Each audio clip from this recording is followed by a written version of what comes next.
Conheça agora as grandes marcas da educação, parceiras do Escola em Voz. Joy Brinquedos. Diversão é assunto sério. Via Jovem, a principal parceira das escolas particulares. Elos Educação e Turismo. Jornada das Profissões 2025. A maior feira itinerante do sul do Brasil. Travelmate Intercâmbio é para a vida toda. Anderson Gross, o consultor número 1 das escolas particulares. Bom dia, boa tarde, boa noite, esteja você onde estiver. Nós estamos aqui para mais um episódio do podcast de Educação Escola em Voz. Sempre com meu amigo, parceiro, meu irmão camarada, Anderson Gross. Bem-vindo, Anderson. Maravilha, seja bem-vindo também, Rony Peterson Baashi. Cara, você é conhecido aí no ramo de educação. Todo lugar que eu chego, todo mundo fala, manda um abraço pro Rony, manda um abraço pro Rony. Cara, você, inclusive, tem muitos admiradores aí pelos nossas BRs da vida, nossas escolas, cursinhos, universidades. Muita gente te mandou um forte abraço. Pô, eu fico lisonjeado. A gente sabe que no nosso trabalho aí, que o meu muitos anos na estrada, o teu ainda, a gente acaba conhecendo boas pessoas. Muito. Essas nós levamos no nosso coração, né? E eu tenho certeza que quem fez essa lembrança também mora no meu coração. Então, um abraço para quem me mandou um abraço, não sei quem é. Depois eu pego nos bastidores e mando uma mensagem aí em particular.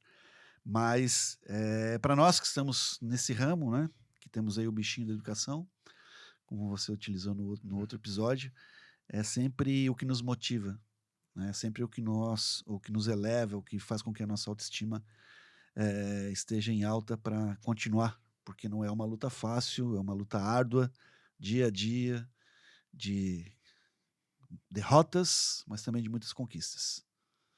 E hoje, um episódio especial. Antes de revelar o conteúdo deste episódio, eu vou pedir para que você que nos acompanha, que assine o nosso canal, acompanhe os nossos conteúdos, veja o que nós já publicamos sobre a educação básica no Brasil e também dê o seu like, né? Curta, compartilhe, avise o seu vizinho, avise sua vizinha, compartilhe nosso conteúdo, seja assinante, ative as notificações e sugira, critique, participe ativamente do Escola em Voz. Nós estamos no YouTube e nas plataformas de streaming da Amazon, da Apple e do Spotify. Que você pode ouvir fazendo exercício, fazendo o seu treinamento Academia. Agora é treino, né? Treino, a pessoa treino. fala treino, vou treinar. Isso. Vai treinar pra quê? Acho que treinar pra... sei lá, não sei. Pra uma competição? Não, acho que pegou né, esse conceito e... Antes é assim, vou pra academia. Né? Vou para academia. Agora eu vou treinar. Acho que... A academia é meio generalista, né? eu acho que o treino... Mas o treino também, né? Cara, mas o treino tu vincula um esporte, né, normalmente. Mas acho que ali é treinar pra saúde, treinar pra, sei lá, vamos imaginar que... Eu acho que tem um efeito positivo o uso da expressão. Da palavra treino? Eu acho que sim, eu acho que tem, porque quando chega lá na academia, o professor fala, né, o educador físico vai lá te atender, vai lá, vamos fazer teu treino de hoje, né? Então acho que foi pegando e até para eles também tem validade em relação ao treino que eles prepararam, né, para o aluno, de acordo com os objetivos do aluno. Então acho que isso está dentro da metodologia de aplicação das academias mais sérias, né, e foi pegando. Eu imagino que seja isso. Bom, mas só imagina um palpite. Mas não é esse o assunto de hoje. Não, treino? Mas pega um pouquinho de treino também. Talvez. Né? Ali, um outro treino. Né? Outro tipo de treino. Hoje nós vamos falar sobre o Pug, meu caro Anderson. O que é este Pug? É uma raça de pets? Não, é Pug Fundesc. Bom, Rony, a gente traz esse assunto aqui porque nos últimos 3 meses, né, nós tivemos basicamente realmente muitas polêmicas em volta dos 2 programas de fomento ao ensino superior no estado de Santa Catarina. Então nós vamos ter um episódio polêmico! Tivemos muita informação que correu tanto a mídia profissional, né, as grandes redes de comunicação do estado e de fora do estado cobriram aí os eventos relacionados à investigação do Tribunal de Contas do Estado, né, aqui do estado de Santa Catarina, que foi fazer ali uma verificação dos beneficiados com os 2 programas hoje bancados por verba do Estado de Santa Catarina, né, num projeto, inclusive, promessa de campanha do governador Jorginho Melo, de que quando ele ganhasse, né, as universidades teriam digamos, uma quantidade significativa de bolsas parciais e integrais. No primeiro momento, a promessa era bolsas integrais a partir das universidades do sistema CAF. Leia-se universidades do sistema CAF, aquelas que são comunitárias, as grandes universidades presentes no interior do estado de Santa Catarina, né? Ou seja, fora da capital, né? Às vezes a gente fala interior, as pessoas estão falando lá no interior, não. O interior de Santa Catarina é muito robusto, são cidades grandes, até a maior cidade do estado não é da capital, é uma cidade, né, do norte do estado, que é Joinville. Mas as grandes universidades presentes no estado de Santa Catarina, basicamente são do sistema CAF, né, ou comunitárias, por assim dizer. E então elas são, né, todas participantes do PUG, Programa Universidade Gratuita. Esse programa é de exclusividade, então, dessas universidades, promessa de campanha, promessa validada a partir do momento em que o governador assume. É aprovado, então, as leis referentes a esse projeto, né, na Assembleia Legislativa, até de forma muito rápida, e passou, então, a ser uma realidade. O estado de Santa Catarina passou a ser o único lugar do Brasil, um dos poucos do mundo, onde, basicamente, as grandes universidades, né, oferecem gratuidade, né? O número de bolsas é bem significativo. No ano de 2026, nós vamos atingir a totalidade de bolsas, com cerca de 70 mil bolsas apenas no sistema CAF, tá? Integrais, né? Juntando mais as bolsas do Fundesc aí, né? É um número bastante expressivo. A diferença é que o Fundesc, daí, ele é direcionado às faculdades particulares aqui do estado de Santa Catarina, né? Não de instituições de fora que têm operação aqui, mas instituições que são catarinenses, particulares, né? Oriundas do estado, com presença em uma ou mais cidades, mas, ou seja, faculdades, centros universitários particulares, né? Então, só para a gente pegar para efeito, né, de diferença, aqui mesmo na Grande Florianópolis, nós temos algumas instituições que têm essas bolsas, né? A Univale, ela possui unidades, né, de ensino, né, os campi, né? É engraçado, né, que o campus é no singular e campi é no plural. Então, os campi da Univale, aqui na Grande Florianópolis, por exemplo, Biguaçu, São José, ali Cobrasol e a Unidade Ilha, oferecem bolsas totalmente integrais, né? Desculpa a redundância, mas são bolsas integrais através do PUG. E o Unicesусc, por exemplo, tá? Por ser um centro universitário particular, catarinense, né? Oriundo daqui, mantenedores daqui, aí oferece bolsas pelo Fundesc, tá? Podem ser, daí no caso, parciais. As bolsas do Fundesc são parciais, mas podem chegar a ser integrais. Essas são as duas grandes diferenças principais, né? Mas só para entender, nós decidimos gravar esse episódio para poder alertar, enfim, informar melhor a comunidade catarinense sobre as funções dos dois programas, né? As polêmicas em torno dos dois programas, elucidar um pouco melhor os assuntos em torno dos acontecimentos recentes e poder, na verdade, dar orientação e dar luz, né, a quem vai consumir de fato essas bolsas, né? A quem vai disputar essas bolsas. Então é por isso que nós estamos aqui para ajudar a nossa comunidade a compreender os últimos acontecimentos e, é claro, né, o que vai acontecer a partir de agora com as mudanças que os dois programas estão trazendo. Para quem pensa que ambas as instituições são privadas, porque se paga mensalidade normalmente, né, a diferença básica é realmente essa que o Anderson explicou, principalmente para as universidades privadas, no âmbito de instituições que não têm um vínculo municipal, e as universidades comunitárias normalmente ligadas a uma prefeitura, num âmbito municipal, e a partir daí instalando os seus campi, no Isso. plural. Isso. Né? Muito bom. E aí o que ocorre, né? Os dois programas, eles são uma espécie de evolução dos programas anteriores. O estado de Santa Catarina sempre foi um estado que vem incentivando por conta própria o ensino superior. O governo federal também tem os seus programas, né? Nós temos que lembrar que nós temos, por exemplo, dentro do governo federal, o ProUni, tá certo?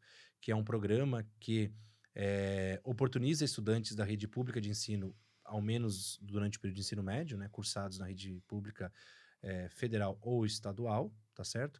Possa estudar em instituições particulares ou pagas, né, com bolsas de 50% ou 100%. Né? No caso do ProUni, não tem variações menores, né, ou variações dentro dessa faixa. Ou é 50% ou é 100%.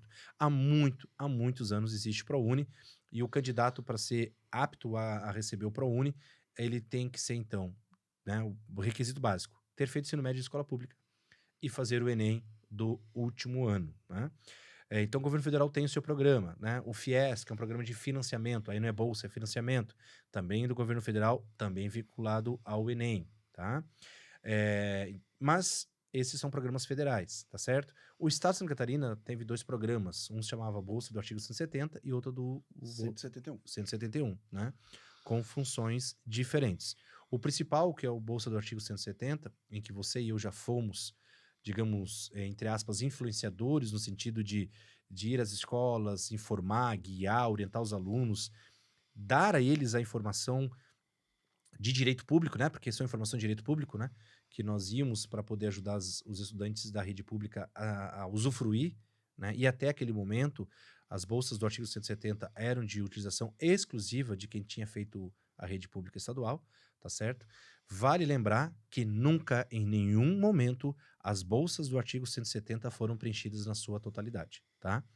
Nunca se conseguiu. As universidades, então, que eram parceiras, né, ou entre aspas, né, beneficiadas com as bolsas do artigo 170, nenhuma delas até hoje pode nos garantir que conseguiu usar a totalidade dos recursos disponíveis, porque muitas vezes não havia o estudante interessado em fazer o uso delas, ou seja, o ensino superior. O programa evoluiu e depois, em função de mudanças de governo, às vezes isso é apenas uma forma de um novo governo se apropriar de um projeto anterior, belíssimo e consagrado, às vezes muda uma regrinha ou outra e muda até o nome e a marca só para dizer que agora tem o seu. Ele passou a se chamar Uniedu, tá? Durante bastante tempo, especialmente ali no governo do governo Moisés, né? Então ele tem esse nome, tem uma outra coisinha que muda. E aí, mais recentemente agora no governo Jorginho Melo, então o que foi um dia o 170, o que foi um dia o Uniedu, passa a ter 2 nomes, né? Uma vertente PUG e uma vertente Fundesc, tá certo? Algumas novas, vamos dizer, né? Passa a ter alguns fatos novos, como, por exemplo, a ampliação do corte financeiro de quem pode ser contemplado com as bolsas, e também agora alunos oriundos de todas as redes de ensino. Não apenas agora as redes públicas, né? Mas também a rede privada. Então, um estudante que fez ensino médio numa escola particular, ele pode sim ser contemplado com uma bolsa, tanto no Fundesc, se for numa universidade, um centro universitário ou uma faculdade particular, tá? Geralmente vinculadas à Ampesc, né? Ou se for numa comunitária, então, nesse caso, uma universidade ACAF, aí nesse caso é 100%. 2 observações, me corrija até se eu estiver errado, mas falasse bem do artigo 170, o 171, aí sim, aberto para qualquer vertente, qualquer origem de alunos, mas dentro de programas de bolsas de pesquisa e extensão dentro da própria universidade. Isso, mais voltado para bolsa de pesquisa e extensão, e o recurso era um pouco, aliás, um pouco não, era bem menor, mas ele tinha essa outra vertente, ele buscava muito mais ali os níveis de pós-graduação, Sim. pesquisa, extensão e outros projetos. O ProUni, que era um programa que eu acho que de todos que nós tínhamos era o mais badalado por ser do governo federal, vinculado à prova do Enem, é que num frigir de ovos ofertava um mínimo de vagas dentro dessas universidades. Nós tínhamos pouca oferta de vagas, assim como para bolsa integral ou bolsa parcial, mas era determinado ali pela própria universidade, muitas vezes Um número reduzido. um número reduzido é em função de contrapartidas fiscais, né, que a universidade tinha com o governo federal. O ProUni, ele é um dos maiores programas mundiais também. Ele é bom para o governo federal, ele é bom para a instituição e é bom para o aluno, né? Agora, você citou o ProUni, eu vou aproveitar só pelo recorte da informação, depois a gente volta para o PUG e para o Fundesc, mas o que eu vou comentar agora, ele faz muito sentido ao que já vinha acontecendo com o 170 e com o Uniedu, e ele vai também trazer, talvez, alguma reflexão para aqueles que estão na linha de frente, né, sob domínio aí ou sob o comando desses programas novos do atual governo, tá? Veja bem, nós estamos vivendo um verdadeiro desinteresse por parte do jovem estudante de ensino médio pelo ensino superior, tá? Já discutimos aqui em vários momentos, né? Já discutimos aqui em vários momentos que, infelizmente, a universidade não representa mais aquela passagem, né, para a carreira, para a independência da vida adulta, promissora, né, enfim, para muitos jovens hoje, né? A gente fala muito sobre o currículo desatualizado, enfim, né, o descrédito de várias profissões, também a própria mudança de perfil da geração. Então, tem vários aspectos, né, que poderiam ser considerados para a gente poder refletir por que que os nossos jovens estão se desinteressando pela universidade, tá certo? E uma prova recente disso vem justamente do ProUni, tá? De novo, os 170 e o Unedu já vinham tendo problemas de preenchimento de vagas, tá certo? Já vinham tendo preenchimento. Isso quem não aceita isso, quem não admite isso, eu sinto pela pobreza de pensamento da pessoa por conta de alguma intencionalidade que não me vem aqui, eu, caso mencionar, por que que ela não vai aceitar isso? Porque isso é fato. Isso é fato, tá? Os alunos da rede pública do Estado não estavam conseguindo, ou melhor, né, a rede pública do Estado não estava conseguindo preencher as vagas que vinham do 170 e do Unedu, tá? As universidades devolviam os recursos por falta de alunos interessados. Posso dar um chute? Pode. Simplesmente por pura falta de informação. Um dos... O aluno da escola pública, ele é um aluno que, quando ele vai olhar as instituições de graduação, ele não vislumbra uma universidade privada. Porque na cabeça dele, ele não vai ter dinheiro para pagar. E ele não sabe que lá tem um programa de bolsa. Ele não sabe que lá ele pode fazer uma universidade gratuitamente. Ele nem considera como opção. Então, ele não considera como opção.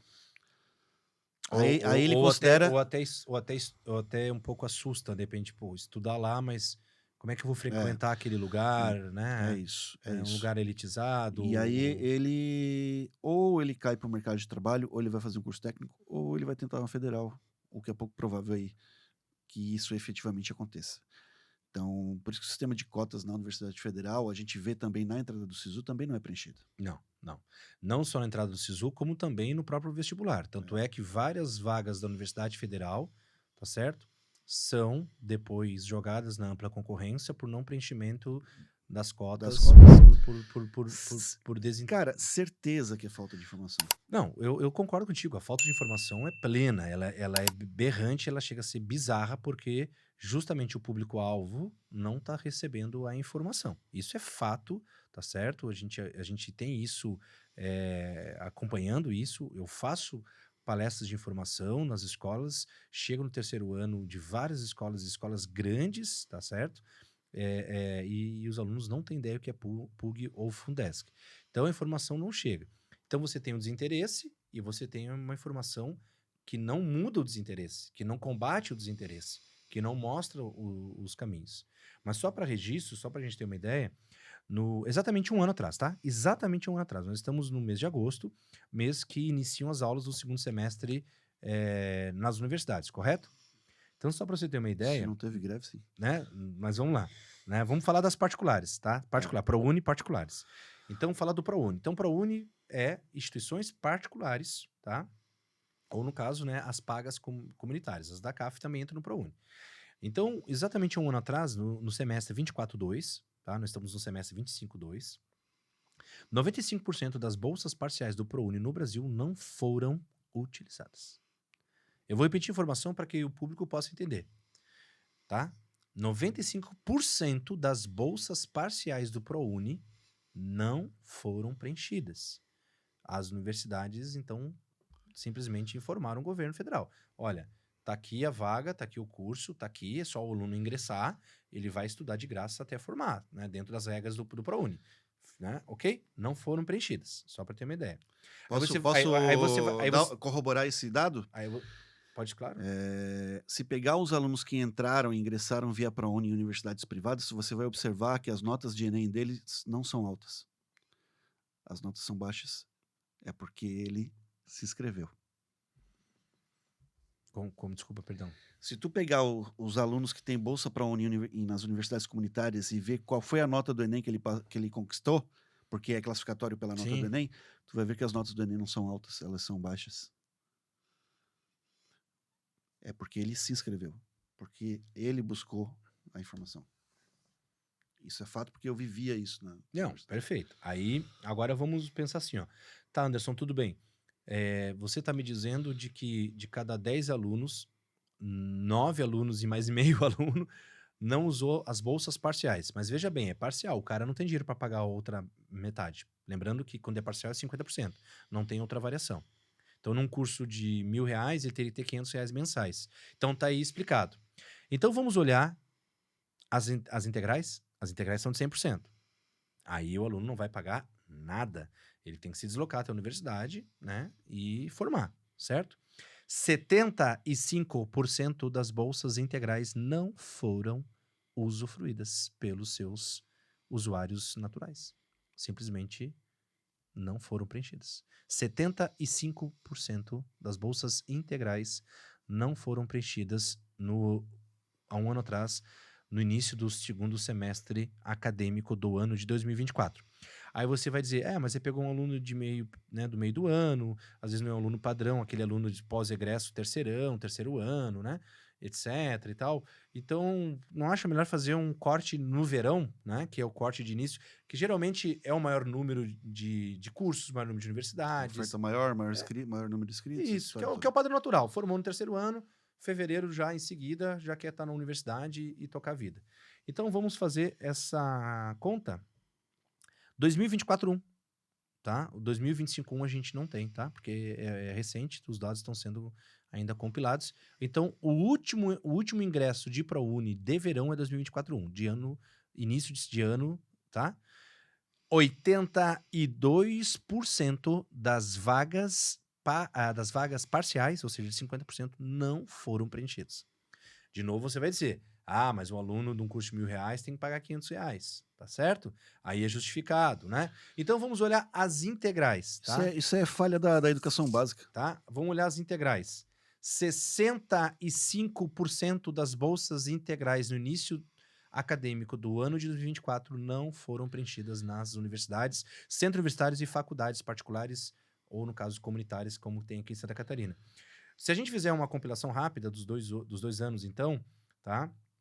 Ou dos dois períodos, 2024-1 e 2024-2, os dois períodos que eu citei, fazendo só uma média, 73% das bolsas não foram utilizadas, sejam parciais ou integrais, em 2024-1, início de ano. E 2024-2, meio de ano, 85% das bolsas não foram utilizadas, sejam parciais ou integrais. E isso vem acontecendo ano a ano, sendo que os últimos anos, ou seja, pós-pandemia, o número de alunos que poderiam estar estudando e preenchendo vagas com bolsas integrais ou menos parciais não estão usufruindo dessas bolsas. Essa realidade, ela se reflete também nos contratos de FIES, tá? Se tu pegar aí os contratos que não foram assinados, que também é classificatório pela nota do Enem, né, e a apresentação de documentação para tu poder ter acesso ao financiamento. O dinheiro estava lá. Isso. O FIES o contrato pronto, tu tem que ir lá assinar. É lógico, né? É um empréstimo, né? Não vou entrar nessa seara porque é um empréstimo. Mas é um recurso que Só que o aluno se inscreveu, né? Tá lá. Mas, assim, a quantidade de contratos não assinados no FIES assim, brutal, é gigantesca. Então, tu pensa assim, pô, o sistema falhou.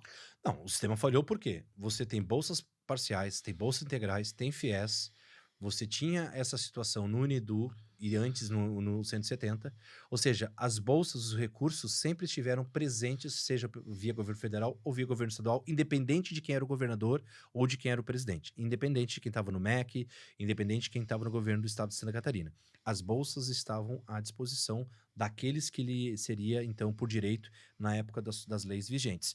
O que acontece não é falta de bolsa e o que acontece não é falta de recurso. Tá certo? Se não houver um olhar realmente mais no que tu tá trazendo, que é a falha lá atrás de informação, de reflexão, de orientar esses alunos, de informá-los, de até trazer uma orientação muito mais qualitativa, tá? E não adianta a quantidade de bolsa e não adianta a quantidade de dinheiro. Nós precisamos mostrar para esse estudante quais são os caminhos que uma graduação em uma boa instituição, um curso escolhido de maneira refletida, porque não adianta você dar bolsa para um aluno, por exemplo, que ele estaria apto a ganhar uma bolsa. Vamos lá, ele está apto a ganhar uma bolsa de fisioterapia, tá? Que na verdade não é o curso que define se ele está apto ou não, são outros critérios, tá? Mas vamos imaginar que ele, então eu vou fazer fisioterapia e, fiz a simulação aqui, que agora tem simulação, né? Que a gente já vai entrar nesse detalhe. Então, ganhei a bolsa, vou fazer fisioterapia. Tá, mas em que momento ele faz uma tomada de decisão consciente de que fisioterapia, para ele, de fato é uma profissão que combina com o perfil dele, em que ele deseja, de fato, viver dessa profissão futuramente, usufruir disso, né? Então, assim, só usufruir a bolsa, porque ela é gratuita, e já que é de graça eu vou usar também de maneira refletida, vai fazer com que esse cara ele entre, ele comece, e assim que ele achar desgostoso, ou qualquer primeiro desafio, qualquer barreira mais pesada na formação do curso, qualquer matéria mais complexa, vai fazer com que ele desista. Por quê? Afinal de contas, é gratuito, né? E aí, só que tem um detalhe. Se ele falhar com o contrato, ele tem que pagar os valores que ele usufruiu durante Sim. o período de gratuidade. Então, ele adquire uma dívida com o governo do estado que ele tem que agora devolver, uma vez que ele não vai dar sequência. Só que um jovem de 17 anos, tá? Não tem esse entendimento, né? Não, ele precisa. Se o jovem se o jovem pagante, Não tem. orientado pela família, e às vezes orientado pela escola, fazendo feira de profissões, fazendo orientação profissional, participando de oficinas, muitas vezes decide que o curso que ele escolheu não é o que ele quer, e já tá estando dentro da universidade, pagando, ele olha e diz: Meu Deus, isso aqui é totalmente diferente do que eu imaginava. E ele desiste, ou tranca, enfim, ou faz uma. Às vezes, algumas instituições fazem uma transferência interna. Cara, tudo certo. Isso acontece muito, mas muito mais do que a gente gostaria. Mas um aluno que adquire uma dívida em que ele pega um curso, vamos pegar um curso aí hoje, vamos pegar um odonto que está batendo aí 4, 5 mil reais. Pô, se ele pegar 6 meses de mensalidade a 5 mil reais, é 30 mil. 30 mil reais. E dependendo da situação econômica dele, ele não tem como devolver esses 30 mil reais, certo? Mas alguém está lá como avaliador, alguém está lá Sim. como background financeiro desse menino, dessa menina.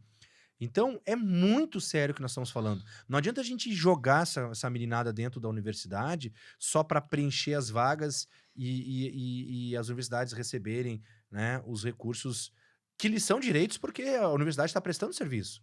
Isso tem que ser dito. A universidade está prestando serviço? Tá. A universidade tem que receber? Tem. Ela não está deixando de prestar o seu serviço. Mas aí, quando um aluno desiste, quem é que perde?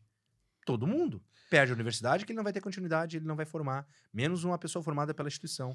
Perde o aluno, que não vai formar. Perde a família, que fica aflita. Perde o governo, que o dinheiro foi jogado fora.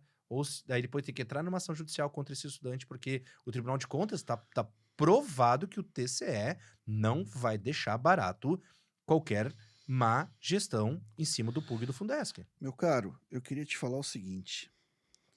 Uma opinião particular. Daí não é do Escola em Voz. Não reflete, Como é que talvez institucionalmente aí, a opinião do podcast, mas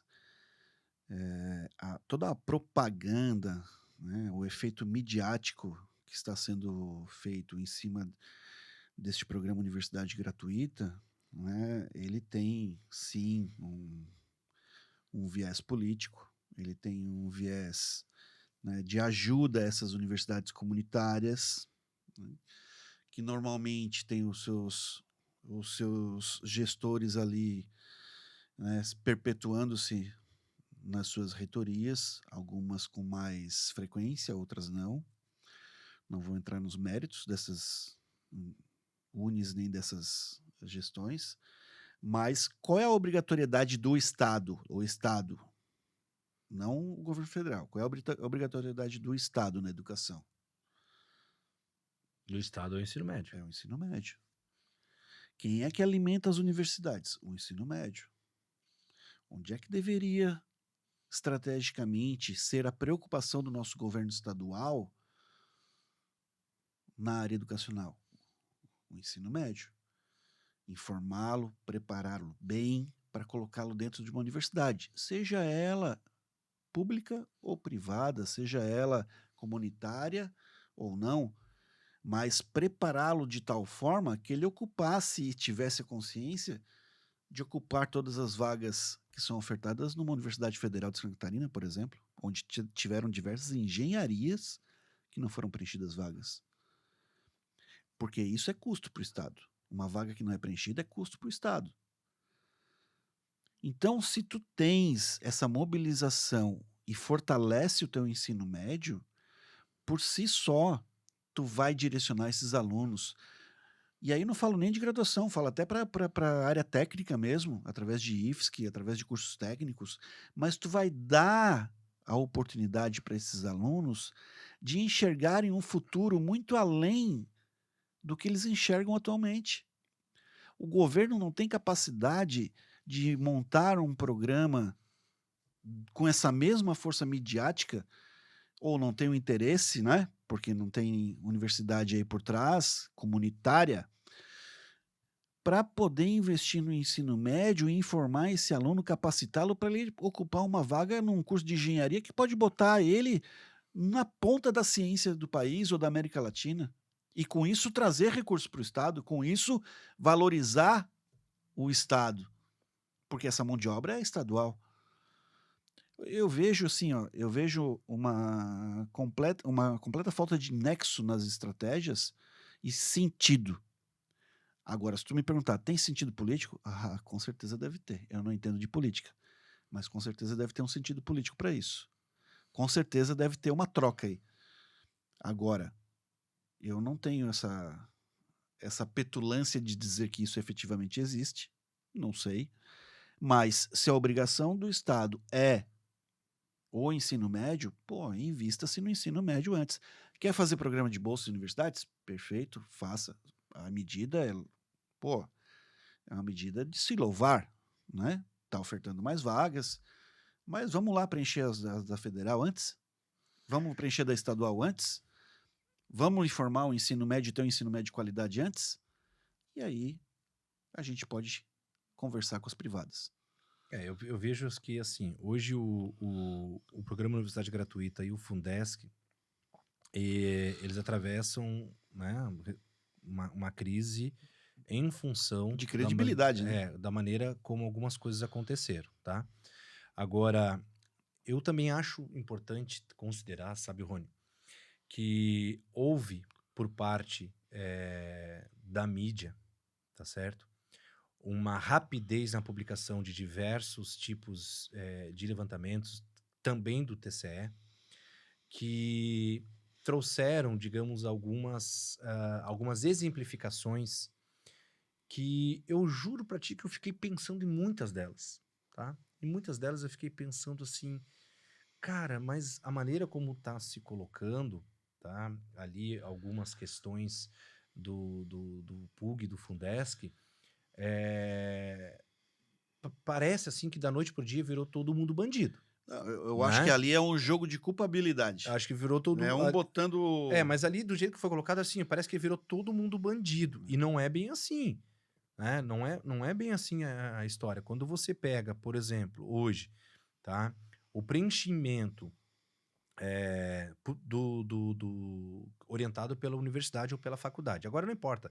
Eu vou falar PUG e Fundesc e tanto faz a origem universitária, tá? Qual é vamos dizer, a característica acadêmica daquela instituição. O profissional que está lá fazendo a orientação dos alunos, ele segue basicamente os critérios da lei, porque o próprio programa não permite você fugir daquilo que a lei estabelece, tá certo? Houve, por exemplo, a publicação, né, nos meios de comunicação de que tal aluno que a família tem carro de luxo, tal aluno que a família tem uma casa de mais de Patrimônios, R$1 milhão, tal. porque tem motonáutica e não sei o quê, e não sei o quê. Cara, daí eu olhava, assim, alguns critérios, X alunos com X milhões de patrimônio, X alunos com famílias, né? X não sei o quê, X não sei o quê, X não sei o quê. Aí depois eu fui fazer conta. Eu digo, cara, mas tem coisa aí que não bate, tá? Ok? E tem coisa que bate. Como assim tem coisa que bate? Vou pegar um exemplo. O curso de medicina, não importa se ele é na particular ou na comunitária. O curso de medicina, ele permite que famílias, tá, cuja renda per capita de até 12 mil reais aproximadamente, possam ser, no caso, o candidato de famílias de até 12 mil per capita pode estar apto a ser, então, contemplado com uma bolsa de 100%, no caso da comunitária, e aí, ou 100%, ou, claro, daí parcial, na particular, ok? Então, assim diz a lei. Essa lei foi estudada, analisada, estruturada na Assembleia Legislativa, aprovada, se tornou, então, de fato, agora uma lei, tá lá. Então, uma conta econômica foi feita. Aí eu fiz a seguinte análise, Uma receita mínima né? de uma renda familiar per capita. Uma família com... faturamento ali de 24 mil mês. É, Só a mãe e o o menino. filho. Mas vamos pegar um outro caso. Vamos pegar uma família de 4 membros, tá? Como lá em casa, certo? De 4 membros a 12 mil, 48 mil. Vamos lá, porque é 12 mil e uns quebradinhos, quase 50 mil reais mês, tá bom? E aí eu fiz a seguinte conta. Cara, uma família, ok? Que tem essa renda média mensal de 50 mil mês, ou até mais, né? Mas o teto seria 50 mil, mais ou menos, tá? 12 mil e uns quebrados per capita, tá? Para ser mais justo, 48 mil é o valor correto. Então, 48 mil mês. Isso dá quase 600 mil no ano, tá bom? E durante 5 anos, se a família tem um negócio, um comércio, uma empresa, enfim, ou seja o que for, ou forem empreendedores, seja o que for, em 5 anos, isso dá 3 milhões, tá bom? Em 10 anos, isso sem ajuste, estou fazendo só conta básica aqui, tá? Em 10 anos, isso daria 6 milhões, correto? Uhum, Ok? sim. Só que essa família não paga, em nenhum momento pagou um curso de medicina. Os filhos dessa família vinham estudando na rede particular de ensino. É óbvio que uma família dessa vai botar o filho numa rede particular de ensino. E que vai pagar, no máximo, com 2 filhos, no máximo estourando, 5 mil reais, 5 mil e poucos, vai ser o ticket médio mensal dessa família. O que sobra 43 mil reais mensais para essa família, tá? Te pergunto, uma família dessas provavelmente vai ter um carro popular, que nem existe mais carro popular, né? Essa expressão acho que é até antiga minha, mas vai ter um carro de entrada das montadoras, ou pode ser que uma família dessa tenha um carro chamado carro de luxo, né? Faz a conta, né? É provável que tenha um carro e uma conta econômica dessas. Uma família dessas pode ter um carro de 200 mil, 250 mil, pode ser que tenha só fui descobrir que o nome não é jet ski agora, que é motonáutica. Para mim, o nome do negócio era jet ski. Pode ter um jet ski de 50 mil reais. Então, você fazer um paralelo com o jet ski, com um carro de 200 mil, com uma casa de 1 milhão, de 1 milhão e meio, tá? Você está falando da realidade de praticamente boa parte das famílias que são famílias clientes de qualquer curso de medicina no estado de Santa Catarina. Por quê? Porque tem essa realidade econômica, tu entende? Então, assim, quando tu fala assim, mas o cara tem motonáutica. Mas eu vou te falar um negócio. Mas o cara tem uma caminhonete de 200 mil reais. Mas a casa do cara custa 1 milhão de reais. Cara, se tu vê a casa da minha vizinha, que ela tá vendendo na minha rua por 1 milhão e 200 mil reais... Não, eu só... Uma coisa é tu cumprir os requisitos. Estar dentro dos requisitos. A outra coisa é a tua classificação. Então, quando eu tenho um índice que leva em consideração o índice de carência, que considera renda, desemprego, despesas familiares e outros fatores que levam em consideração, eu também tenho critério para classificar esse aluno para poder dar bolsa. Então, vamos supor que a faculdade lá de medicina tem 30 vagas. E dessas 30 vagas, 25 são PUG, e dessas 25 PUG eu tive 60 que se qualificaram dentro dos critérios. Como é que eu vou botar esses 25 lá dentro? Tá, agora sim. Só que nós estamos falando do programa antes da simulação. Você está falando da mídia, né? Não, mas o programa... Mas o que a mídia vinculou? Ela vinculou A aquilo... mídia vai sensacionalizar em cima do negócio. Exatamente. Mas o próprio TCE também, naquele momento... Mas são erros em cadeia aí, né? Tá, mas olha só. Vamos pegar um exemplo, tá? Eu vou continuar defendendo essa conta, porque ela é muito simples, na real. Antes dessa polêmica toda e da confusão gerada, tá? Agora vai dizer assim, Anderson, só um pouquinho, tu não vai acreditar que não teve gente que escondeu o patrimônio ou que mentiu. Cara, eu não sou nenhum tolo. É óbvio que tem pessoas que, que se porventura fizeram isso, provavelmente o TCE vai verificar. Não, é isso E que ele tá verificando, né? exato, tá verificando. E essas pessoas que realmente, assim, que tem uma casa de 3 milhões e botou por 1 18 mil milhão, contratos. né? Ok. Essa informação não pode ser Não, beleza. ignorada. Mas aí São 18 mil contratos. Mas desses 18 mil contratos, o que vai acontecer? Você vai ter erros de preenchimento, você vai ter má Tudo, orientação, Tudo. você vai ter os espertinhos. Erros em cadeia. Isso, tem tudo isso. Agora, se você pegar, e eu quero voltar para a conta, tá? O PUG e o Fundesc, eles só eram, então, acessados quando o estudante já tinha 3 meses dentro da casa e já pagou 3 mensalidades. É assim que o programa era até então, tá certo? Então, todos os alunos que foram contemplados com bolsas, tanto via PUG como via Fundesc, até início do ano ou do semestre acadêmico de 25/1, tá? O 25/2 não, porque já tem outro critério. Mas de 25/1, então os últimos 4, 5 ingressos, PUG e Fundesc, foram exclusivamente acessados e contemplados por estudantes que já eram universitários e que já haviam pago, em média, 13 mensalidades. Então, os alunos de medicina que estavam disputando as bolsas quando os programas abriram eram de famílias que podiam pagar, em média, 10 mil reais mensais. Raríssimo, muito raro você encontrar um estudante de famílias de baixa renda que apostou 3 meses de 10 mil para apostar uma possível contemplação. Mas se ele apostou, ele ganhou.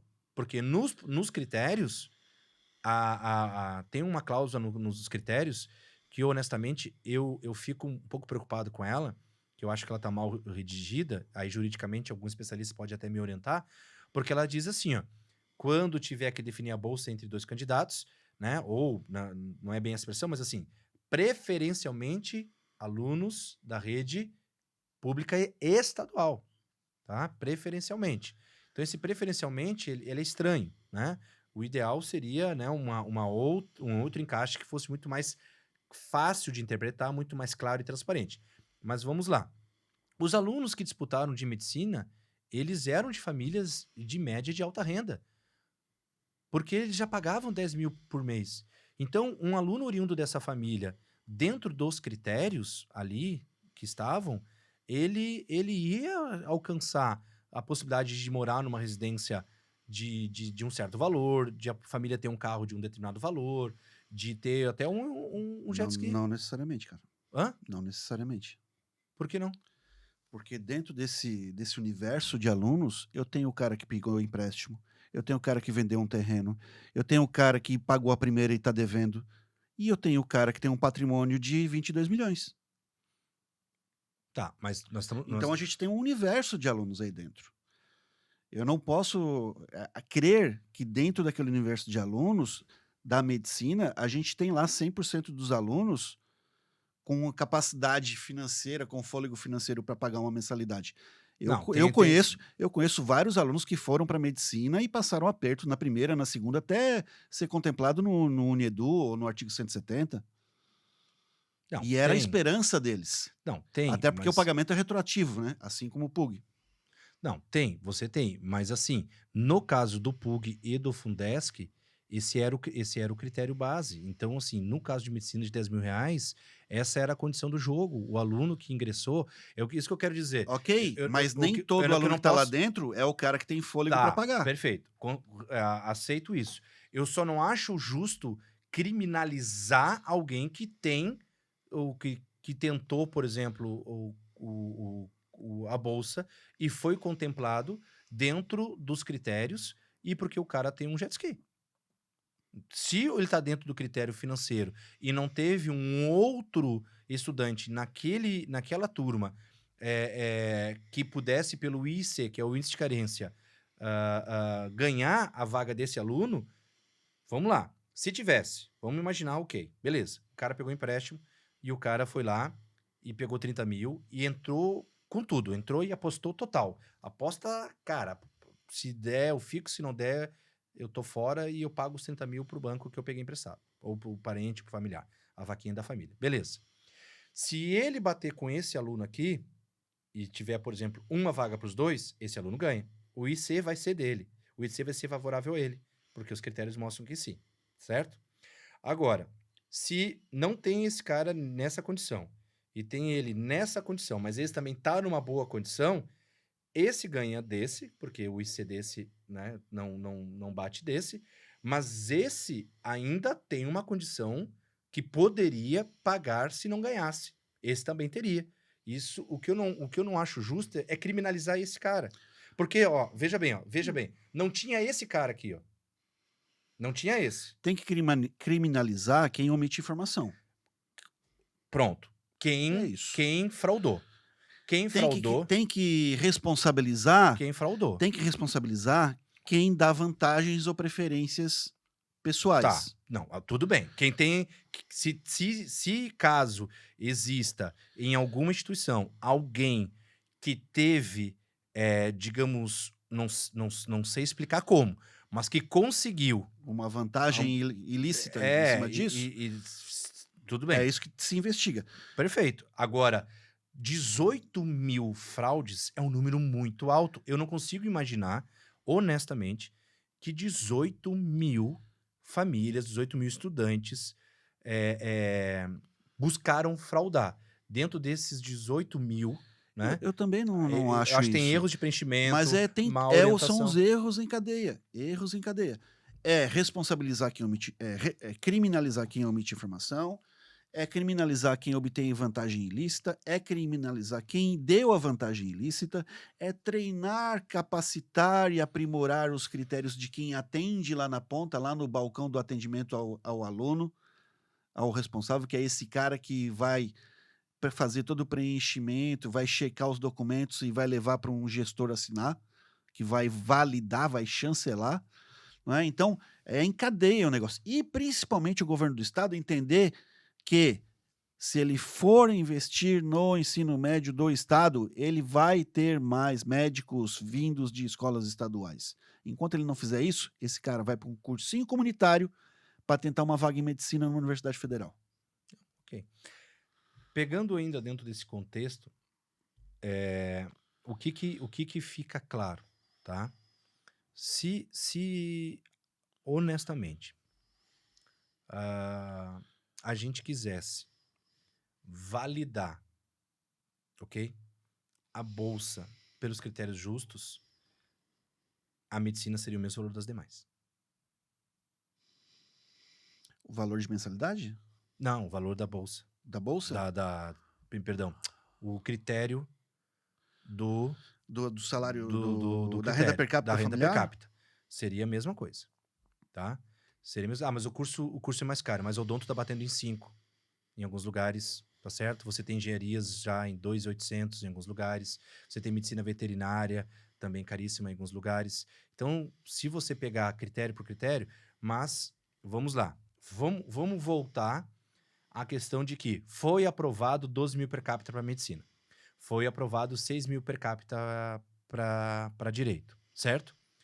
O que eu quero te dizer é que o aluno carente, seja para direito ou para medicina, é a mesma situação. Sim. Tá? É a mesma situação. Sim. O aluno sim. que não tem direito, não tem dinheiro para ir para medicina, ele não tem dinheiro para ir para direito, ele não tem direito para fazer ADM, ele não tem dinheiro para cá. O aluno carente, quando ele abre mão, e o ProUni tá aí, e tá claro, e o artigo 170 e o UNEDU antigamente tá claro. Mas ele não tem que o aluno... informação. Não, Anderson. perfeito. Aí é que começa a coisa. Então, onde é que a gente tem que voltar agora, tá? A gente tem que voltar para uma boa preparação desse estudante. Eu não vou entrar no mérito, porque eu concordo contigo, Oni, que o Estado tem a função do ensino médio, o município do ensino fundamental, e assim é entendido, né? Vamos dizer, né, a grosso modo, né? Que o governo federal do ensino superior, tá bom? Mas tudo bem, tá aí aprovado o programa. Eu quero trabalhar com as famílias do entendimento dos programas que estão aprovados em existência no Estado. O que eu quero dizer? Eu tenho famílias que estão apavoradas e preocupadas, que não estão desejosas mais de participar do PUG e do Fundesc devido ao terrorismo que foi agora, nos últimos meses, em relação à maneira como basicamente foram feitos, né, os pronunciamentos, as divulgações e tudo mais. E aí, quando você fala que 18 mil estão, né, sobre análise, sobre suspeita e tudo mais, é muita gente. Quando você faz a conta e vai fazendo a conta, praticamente, cara, você vai pegar aí quase que metade dos contemplados dos últimos anos. E aí as famílias dizem assim para mim, claro, algumas famílias, alguns estudantes que perguntam assim, Anderson, mas aí, como é que eu faço, né? Porque assim, eu quero concorrer de maneira honesta, eu quero saber quais são os critérios, eu quero saber se eu tenho chance real ou não. Porque Que é 100% das famílias com que tu te relaciona. Exato, porque ninguém quer tomar uma decisão, digamos, uma possível bolsa, ou tá, e aí a verdade é assim, ó, o que tá acontecendo? Tá todo mundo perdidaço nessa bagunça toda. Então, o que a gente precisaria fazer nesse momento, certo? É restabelecer a confiança. Restabelecer a confiança para essas famílias, dizendo o seguinte: olha, família, os critérios são nítidos e claros, estão aqui. Se vocês, enquanto família, se enquadrarem nesses quesitos e o cálculo do índice de carência for compatível na disputa deste curso, tá certo? Se tudo estiver batendo, o seu filho nas comunitárias vai ganhar bolsa integral. Ou nas particulares pode ser integral ou parcial. Então é isso. Não tem que se preocupar. Qual era o problema? O problema é que isso só era, então, acessado mediante já 3 meses de percurso de mensalidade, uns 2 meses de aula, mais ou menos, tá? Então era tudo muito estranho, porque é quase que uma loteria, né? Porque tu não saberia o índice de carência dos outros candidatos também.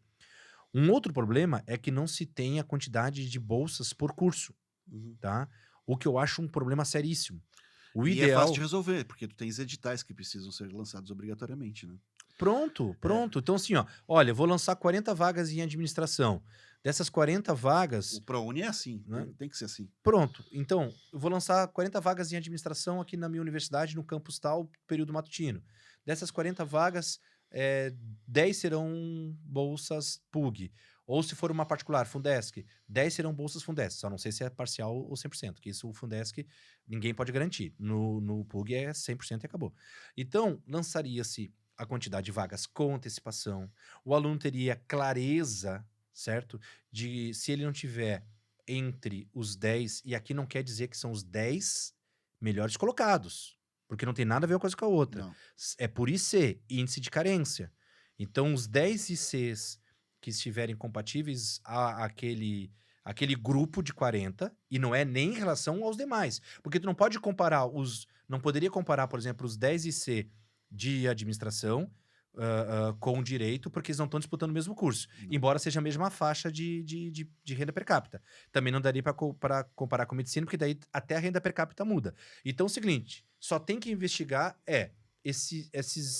essas famílias contempladas, nesses 10 contemplados de ADM matutino, desse campus, é isso. Se eles estão dentro do critério, ok, fechou.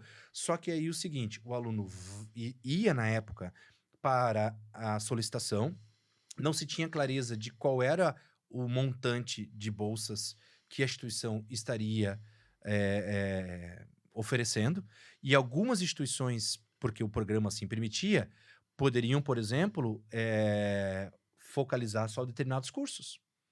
Entende? Então, daqui a pouco, assim, a galera de medicina odonto tinha 70% das bolsas e todos os demais cursos tinham 30% das bolsas. Normalmente é o contrário, né?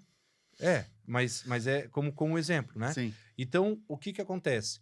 Então, se você consegue transmitir isso para o público com antecedência, a grade de cursos, os turnos, os campi, a quantidade de vagas, tudo muito claro, tudo muito transparente. E aí as regras, não ocupando a quantidade de bolsas em ADM, né? Depois de 40 candidatos, de alguma forma, não contemplando, essas bolsas vão migrar para marketing, vão migrar para as contábeis, vão migrar, sei lá. E aí, naturalmente, os estudiosos, né, de editais e vão estabelecer os rumos e o fluxo disso. Entende? Importante, Anderson, assim, ó, não está se colocando em julgamento a idoneidade da instituição. Isso a gente não vai julgar, até porque a gente não tem mérito para julgar isso. Não, a gente não tem acesso. Certo? A gente não tem acesso a. Mas, assim, desde que o mundo é mundo, a gente sabe que gosta-se muito de dar jeitinho. Então a gente tem problema onde? Na ponta. Né? Ou a pessoa que omite o dado, ou a pessoa que facilita o dado chegar conforme o critério. Ou a pessoa ainda que erra por uma falta de capacitação, treinamento, o procedimento daquele contrato. Então, assusta o número de contratos? Assusta. Mas a gente entende que o programa também ele veio apressadamente, né? Ele veio de uma forma rápida para suprir uma promessa de campanha, obviamente, e para suprir a substituição do antigo programa UniEdu. E esse estudo, essa análise, as suposições, o que a gente fala aqui, tudo isso deveria e deve ter sido parte de um escopo de debatedores e educadores que pensaram sobre isso. Então, quando as universidades elas relatam ao TCE aí, os contratos e colocam a submissão da auditoria do TCE às suas contas, né? Elas também creem que o que está sendo apurado no TCE é um relatório que para a universidade passou ali, está ok. Ou a universidade esperava que o TCE fosse olhar e ter esse número de contratos com algum tipo de situação que pudesse ser irregular. Até porque no caso da universidade, como ela é a mediadora, ela não é fiscalizadora. Sim. Não tinha como ela, por exemplo, fazer uma investigação de eu acho que não, Anderson, mas eu acho que tem uma responsabilidade aí da universidade. Tu diz do... Porque nesse caso, o que acontece? A universidade, ela era a mediadora no sentido de recolher os documentos e orientar os alunos. E orientar os contratos. Mas assim, não tem como tu saber, por exemplo, se aquela família tá dentro, na real, do critério ou não, porque vale aquilo que eles trouxeram. Porque, cara, as informações, elas são alimentadas ali no primeiro guia de inscrição, né, que ele é na plataforma do governo, que é da própria plataforma da Secretaria Estadual de Educação, tem que valer a ética boa moral. Se está perguntando qual é o valor do imóvel que vocês residem, qual é a renda per capita, né, familiar, qual é o valor do carro, dos bens, né, se assim pergunta. Então, o que está ali tem que ser colocado o que é correto. Não dá para você imaginar que vai ser colocado ali uma informação, digamos, para facilitar a tua condição de bolsista e que isso depois não vai exigir comprovação. É a mesma coisa que os alunos que me perguntam assim, quando eles perguntam, ô Anderson, como é que eu faço para concorrer, para ingressar nas universidades com a nota ENEM com o histórico? Aí eu menciono, o histórico você manda a cópia digital. A nota ENEM você só digita no guia de inscrição da instituição. Aí eles perguntam todo faceiro, então é só colocar qualquer nota. Eu falo, não, né, criatura? Você vai ter que pegar depois e exatamente pegar o boletim de desempenho do Enem, o oficial, com o login sem, você vai ter que mostrar para a universidade, não, minha nota de matemática no Enem realmente foi essa, minha nota de humanas realmente foi essa. Você vai ter que depois trazer a comprovação. Então, assim, não tem como, né? Claro que, vamos lá, eu acho que isso que você traz, assim, ó, cara, foi tudo muito rápido. Eu acho que isso foi um dos piores problemas. Esse foi um dos maiores erros da aceleração dos processos, de tentar substituir rapidamente o UniEdu, sem pensar justamente em como fazer isso num volume tão grande como foi. Até para corrigir, né, situações do UniEdu que talvez não fossem contempladas. Muitas bolsas eram devolvidas por falta de preenchimento, né? De interessados, de preenchimento e coisas do tipo. Então, tem uma lição de muitos anos. Quantos anos do artigo 170 do UniEdu?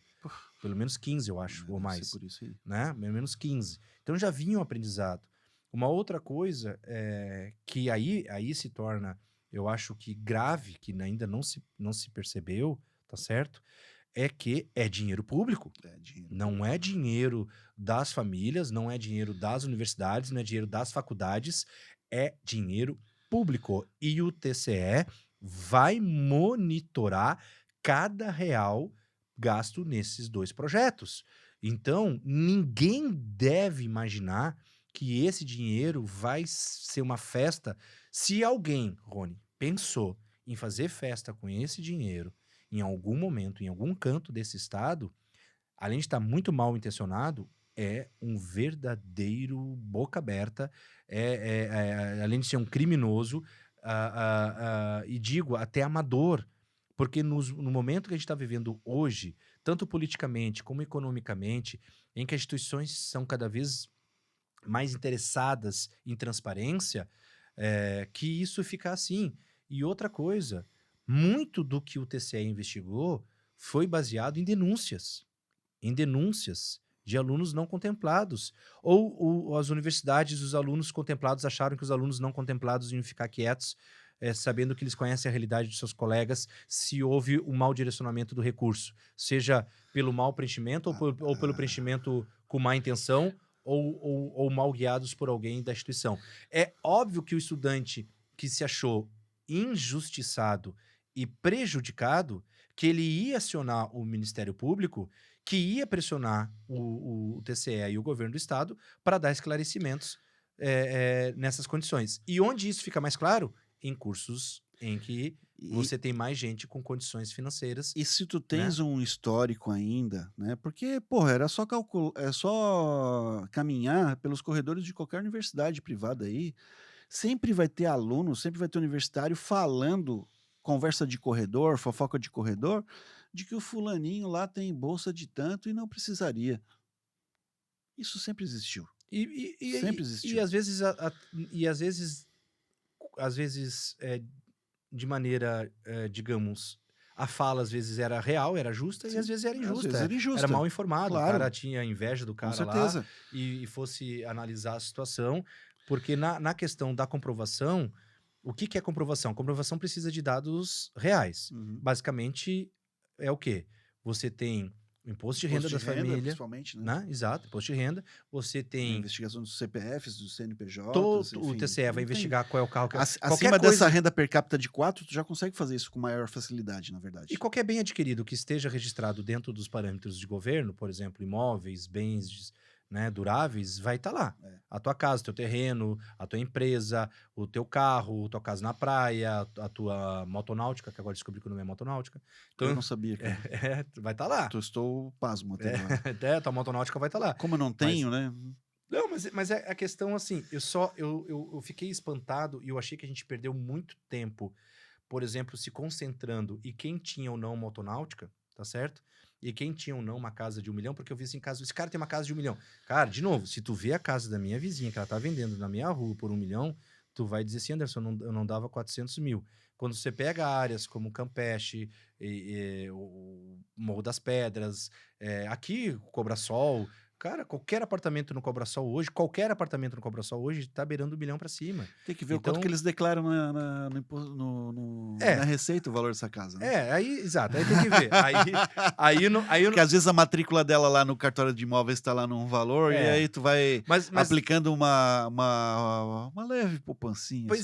Pois é. Aí que eu digo, cara, mas aí eu não acho, honestamente, nesse caso, eu não acho justo, nesse caso específico, né? Nem culpar nem a universidade, e nem o programa, nem a Secretaria de Estado da Educação, e nem o governo. Por quê? Porque o cara preencheu mal intencionado. O pai falou pro filho, não, filho, põe aí, né?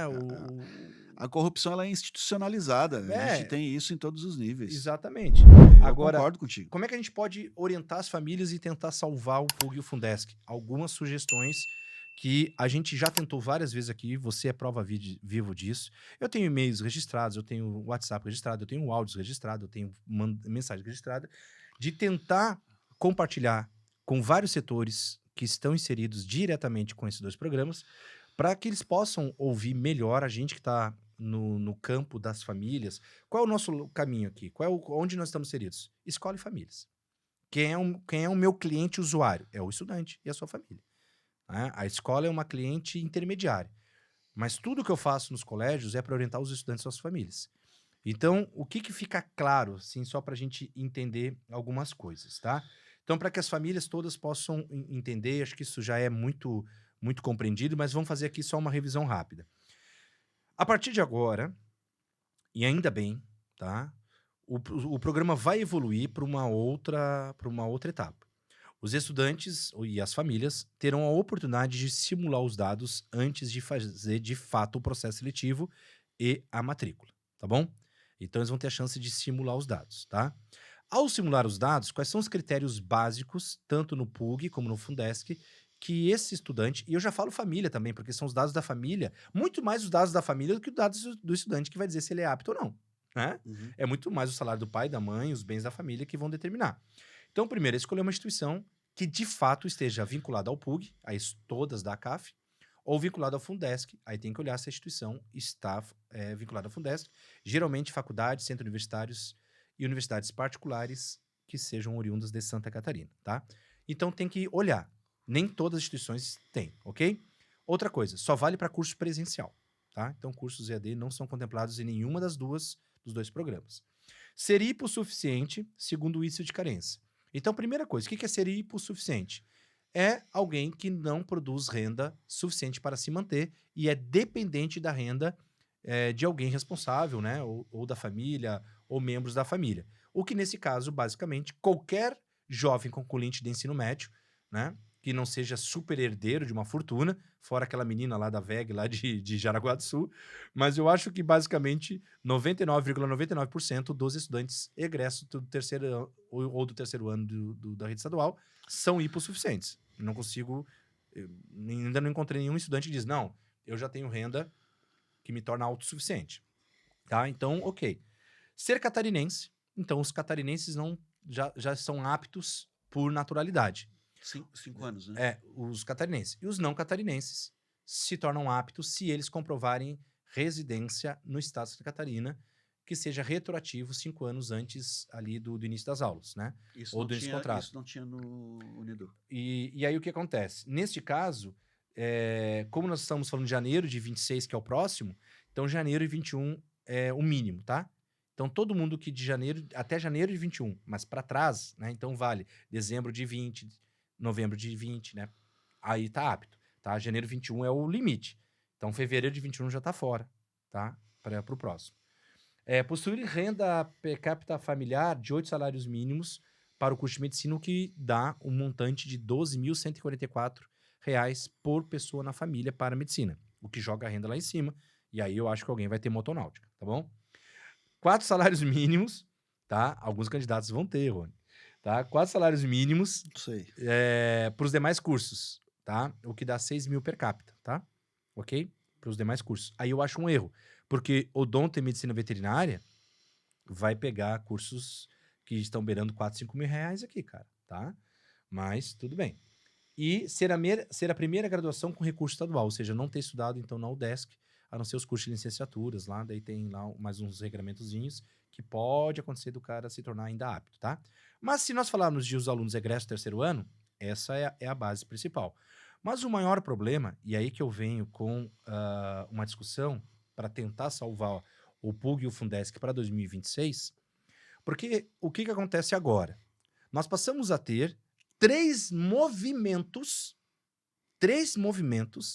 que são decisivos para o estudante alcançar as bolsas. E não importa o programa e não importa a universidade, tá certo? Primeiro movimento, vamos lá. Ele tem que fazer a simulação. Porque o programa, a partir da crise instituída com o que o TCE trouxe e tudo o que se vinculou na mídia, toda a pressão sobre o Secretaria de Estado da Educação e sobre o governo do Estado e tudo mais, né? A Secretária Estadual da Educação, a Sereta, né? Como é o nome dela? Luciane? Luciane, né? Sereta. Reitora licenciada da Da Unesc. Unesc, né? Então, E tu viu o negócio da Unesc? Ah, eles conseguiram reverter. Na né? justiça? Na justiça. Não, eles conseguiram na justiça uma reavaliação, Uma né? reavaliação para reversão. Vai ser E reavaliado. consegui esclarecer também por que a Unesc ficou com nota 2 em É. medicina. Tive uma conversa recente e posso esclarecer isso daqui a pouco também. Mas vamos lá. Aí a questão lá que a Secretaria da Educação, enfim, e a equipe dela e todos envolvidos trazem a seguinte solução. O estudante, a partir de agora, só assinará contrato com a universidade, se desejar, na condição de bolsista ou não. Então não é mais depois do curso, como era antigamente. Então ele já vai saber antes, correto? E para dar chance dele saber antes, nós vamos fazer uma simulação de dados. Correto? Então, como salvar isso? Tá? Pois bem, a simulação de dados só dará certo se tiver a quantidade de vagas por curso. Porque a simulação de dados vai ser só com base no IC, mas e se o meu curso, por exemplo, não tiver oferta de bolsa e a universidade decidir levar as bolsas basicamente para esse curso, para esse curso, para esse curso, e o meu não tiver contemplado? Mas, cara, é difícil. Como é difícil? Porque assim, ó. Onde é que eu tenho mais chances numa universidade com a minha nota do Enem? Bom, tu vai olhar um histórico de notas de corte do curso que tu quer nas universidades que tu pensa em estudar, para ver onde é que tu tens mais chances. Aí tu vai fazer uma simulação para ver se tu consegue o PUG naquela universidade, certo? De certa forma, é como se eu estivesse escolhendo o meu... Mas a simulação não vai ser pela universidade, vai ser pelo IC apenas. Então, talvez tu nem vai colocar... Então, ok. A questão é, os teus dados financeiros simulam que se você escolher uma universidade de 100%... Mas eu só vou saber na simulação se os meus dados e os meus docs estão ok. Eu não vou saber se eu vou conseguir uma classificação se eu tiver mais candidatos. Por isso que, mas daí por isso que eu não tô entrando ainda na questão... Lembra que eu falei 3 momentos? Momento, simulação.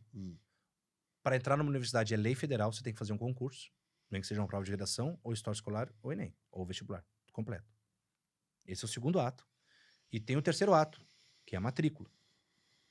É nesses 3 atos que o Fundesc e o PUG podem se perder. Porque é o seguinte, a simulação é só uma simulação. Ok? Depois eu tenho que fazer um processo seletivo daquela instituição. Que aí nós vamos cair aqui, por isso que eu abri o calendário. Não tem calendário para fazer um processo seletivo específico para isso. Não tem um calendário. E aí vai dar ruim, sabe para quem? Para o estudante e para as universidades. Por que razão? Porque os finais de semana já estão todos contemplados, já estão todos ocupados. Não tem como fazer um outro concurso. Os históricos escolares, você sabe disso, você é diretor de escola, só são liberados para os estudantes pós-formatura. Então, segunda, terceira semana de dezembro, tá certo? Mas para garantir mesmo, honestamente, janeiro, história escolar na mão dos alunos. Nota do Enem, só em meados de janeiro. Os alunos vão ter o desempenho Enem do último... Para mais. Né? Só ali em meados de janeiro, e aí no final de janeiro vem o SISU. O que eu quero dizer é o seguinte, não tem mensalidade em janeiro. E as universidades são dependentes das mensalidades pagas em dezembro. Se eu estiver mentindo, que me prove que não. Porque as universidades precisam de recurso em dezembro para pagar o 13º, pagar ali as férias, pagar o final de ano, porque elas não têm caixa para isso. Ou seja, aquilo que elas tentaram resolver agora vai voltar contra elas, porque elas não vão ter os alunos aptos para inscrição para receber a mensalidade de janeiro. Imagina que elas estão querendo receber mensalidade de janeiro em dezembro. Essa é a grande sacada. Elas querem mensalidade de janeiro em dezembro. Não vão receber em dezembro e não vão receber em janeiro. Tá certo? Então vai criar um buraco financeiro imenso nas universidades e elas sabem disso. Qual é o grande gargalo aqui? Qual é o grande problema aqui? Tá? Qual é a grande situação? O que deveria ser feito de maneira transparente, correta, justa para todas as famílias, para todos os estudantes, para todas as escolas, para todas as universidades? Cara, te inscreve, faz o processo seletivo e já coloca os dados. Já coloca os dados financeiros. Quando eu aplicar o listão dos aprovados, eu já dou a tua posição no curso e já dou a tua posição na bolsa. já te digo se tu é ou não bolsista. Quer fazer numa comunitária e quer fazer numa particular para fazer 2 possíveis entradas, você tem total liberdade. Quer fazer em 5 comunitárias e quer fazer em 10 particulares, você tem total liberdade. Só que o processo seletivo deveria ser casado com o processo econômico, entende? Porque se tem que preencher os dados, quando preencher os dados da inscrição do concurso, seja ele um vestibular completo, ou seja ele uma outra forma de disputa, já uma aba adicional financeira já vai receber as informações econômicas. E aí tu já me diz, está aprovado e está apto para a bolsa. Anderson, calma, Calabreso. Agora que tu tá no teu momento crítica, primeiro eu quero pedir desculpas à nossa equipe técnica, principalmente ao Andrew Garfield, Por quê? porque eu venho perto do microfone para respirar e ele nos falou que novas tecnologias foram implantadas na Top Master. Sim, tanto de imagem como de som, tá super, então nós temos super mais, sensível. né, e eu venho aqui, aí eu começo a respirar, eu lembro dele, eu volto aqui. Me diz, os nossos assessores para assuntos de jovens, como é que é o nome daquele bichinho? Labufu? Aquele bichinho com carinha de mal? A Adri deve saber. É Labufu? Como é que é o nome? Eu não sei, eu já ouvi falar desse bicho aí. Que é uma febre? Isso, é. Tá. Que seja esse o nome. Labubu? Minions? Não, que Minions. Não, tá muito velho pra Minions, que cara. Minions, cara. Não é Minions, é mais novo que isso. Mas todo mundo tá assistindo sabe que o bicho é esse. É esse bicho aí. Eu vou tentar descobrir aqui, peraí. Tá, vai. Eu acho que é Labufu. Agora que tu tá no teu momento crítico, eu vou fazer o meu momento Labufu. Eu não sei se é Labufu, eu queria falar o nome do bicho correto. Cara, eu não sou 100% crítico ao programa, tá? Não, acho que não é questão de ser crítico, é questão de a gente orientar. Sim.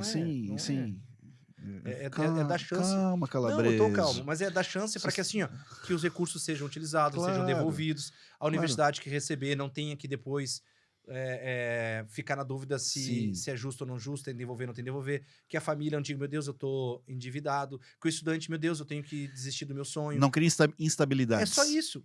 Então, assim, ó, dá para aproveitar o programa e transformar ele numa coisa extraordinária? Dá. É só isso, não é? Dá. Mas ajustes. Antes tem que investir no ensino médio. Olha só. Não, cara, não. Cone, Adri, é Labufu? Ela não sabe. Labufu, né? Labufu. Agora, já que tu tá na tua veemência, né? Tua verve, eu vou vir com o momento Labufu. É Labufu, né? Labubu. Obrigado. Valeu, Adri. Olha aí, tu tem filhos, cara. Mas esses bichos chega em casa e procura, pergunta pra eles. Bicho feio. Pergunta pra eles. Tá me chamando de bicho feio? Não. Tô falando pra tu falar, perguntar pros teus filhos. Por que tu veio com essa história de bicho feio? Momento Labubu, que é o momento que, né? Ó. Isso aqui também, né? Cara, a contrapartida que o estudante vai ter que fazer com serviços comunitários, com um serviço educativo à comunidade de horas e num prazo específico para reverter esse investimento do Estado em serviços. Fantástico isso, cara. Tomara que até a primeira turma se formar, se criem esses programas para que essa contrapartida ela seja feita de forma efetiva e não seja só uma marcação de ponto, né? Não. Aí vem aquilo que a gente conversou lá atrás, né, em outro episódio, na época com o diretor executivo da CAF, o professor Paulo Ivo, né? E aí a gente trouxe preocupação, a gente fez bastante comentário sobre isso, né? E ficou muito claro o seguinte: esse é um dever de 3 pontas. A universidade tem que oferecer mecanismos para que os alunos consigam cumprir. Sérios, idôneos, corretos, transparentes. O primeiro é não diplomar, né? Antes de fazer. Exequíveis. O primeiro é não diplomar, né? Mas ele pode pagar até 2 anos depois de formado. Sim. Né? Mas vamos lá, exequíveis. O aluno tem que se comprometer e ser comprometido, desculpa a redundância, com aquilo que ele assinou. E o governo, ou o TCE, acho que daí o TCE vai ficar bem interessado em cima disso, é fiscalizar se os dois lá de baixo estão cumprindo. Eu vou pegar a partir daí um testemunho meu. Você sabe que eu rodo 2 programas aqui na Grande Florianópolis com 2 instituições de renome, 2 instituições belíssimas, né? O programa Potência Máxima com Univale, onde a gente visita as escolas e ajuda os estudantes e as famílias a entenderem os benefícios do programa Universidade Gratuita, e o Fundesc com o Unicesусc, tá? Que é, digamos, a contrapartida, né? Uma é da PESC e outra é da CAF. Uma é comunitária e outra é particular. Uma é PUG e outra é Fundesc. E eu trabalho com as duas, visitando escolas e orientando os estudantes a estarem aptos de maneira totalmente transparente, informação correta, limpa, pelas 2 instituições. E fora que as 2 estão na Jornada das Profissões também, né? Outras instituições que estão na Jornada das Profissões é a Unesc, por isso que eu consegui investigar aquela nota 2 de medicina lá de Criciúma, já posso comentar em seguida. A Univinte Capivari de Baixo, antiga FUCAP, tá certo? E a Anhanguera, aqui da região também, de São José.